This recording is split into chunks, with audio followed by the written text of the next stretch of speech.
اعوذ باللہ من الشیطان الرجیم بسم اللہ الرحمن الرحیم۔ سورہ آل عمران آیت نمبر 173 اور 174۔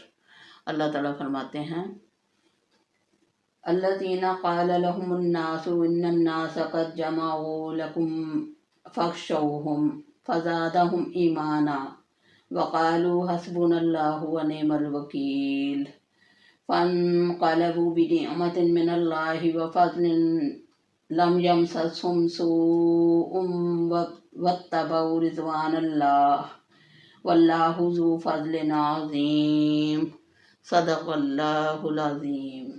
الذین وہ جو قال کہا لہم ان سے الناس لوگوں نے ان الناس بے شک لوگ قد تحقیق جمع ہو گئے ہیں، اکٹھے ہو گئے ہیں، لکم تمہارے لیے، تمہارے خلاف، فخشوہم تو تم ان سے ڈرو، فزادہم پس بڑھا دیا انہیں ایمان میں، ان کا ایمان بڑھا دیا، وقالو اور انہوں نے کہا حسبنا اللہ کافی ہے اللہ ہمارے لیے، ونعم الوکیل اور وہ بہت اچھا کارساز ہے۔ فانقلبوا پس وہ لوٹے بنعمت ساتھ احسان کے، سلامتی کے، من اللہ کی طرف سے، وفضل اور فضل سے، لم یمسسہم نہیں چھوا انہیں، نہیں پہنچی انہیں، سوء کوئی تکلیف، کوئی برائی، کوئی ضرر، واتبعوا اور انہوں نے پیروی کی، رضوان اللہ کی رضامندی کی، اللہ کی خوشنودی کی، واللہ اور اللہ ذو والا فضل فضل عظیم بہت بڑا، اور اللہ بہت بڑے فضل والا ہے۔ صدق اللہ العظیم۔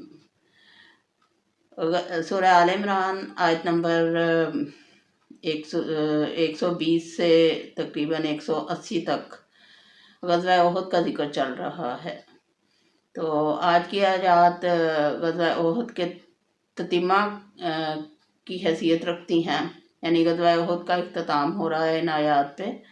تو اللہ تعالیٰ نے فرمایا کہ الذین قال لهم الناس ان الناس قد جمعوا لكم فاخشوهم، کہ لوگوں نے ان سے کہا کہ تمہارے خلاف ایک بڑا لشکر تیار ہو رہا ہے، بہت زیادہ لوگ اکٹھے ہو رہے ہیں تمہارے خلاف، تو تم ان سے ڈرو۔ اب واقعہ یہ ہے کہ جب غزوہ احد میں مسلمانوں کو عارضی شکست ہو گئی اور قریش مکہ جو تھے، کفار مکہ، ابو سفیان کا لشکر وہ واپس لوٹ گیا، تو اب انہوں نے جو مسلمان تھے، جو مجاہدین تھے، جو 70 صحابہ نبی پاک صلی اللہ علیہ وسلم کے ساتھ تھے، ان کو آ کے انہوں نے کہا، ابو سفیان نے ایک شخص کو بھیجا،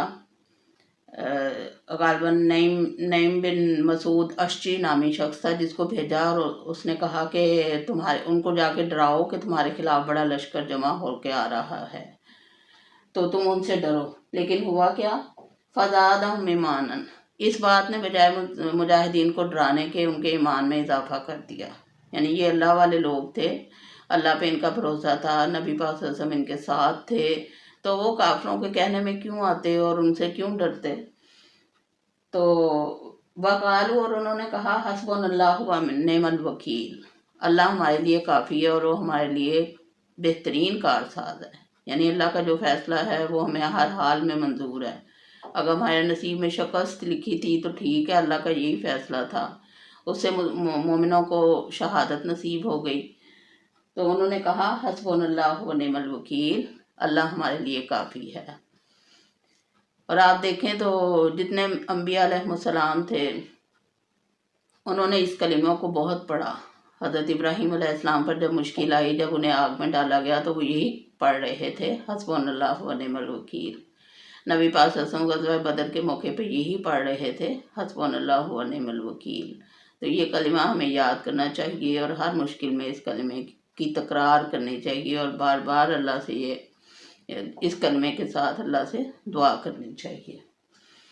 پھر فرمایا فانقلبوا بنعمۃ من اللہ وفضل لم یمسسہم سوء واتبعوا رضوان اللہ، پھر وہ پلٹے، وہ لوٹے، واپس آئے، بنعمت من اللہ، اللہ کی طرف سے انعام کے ساتھ، سلامتی کے ساتھ، اللہ کے احسان کے ساتھ، حفاظت سے،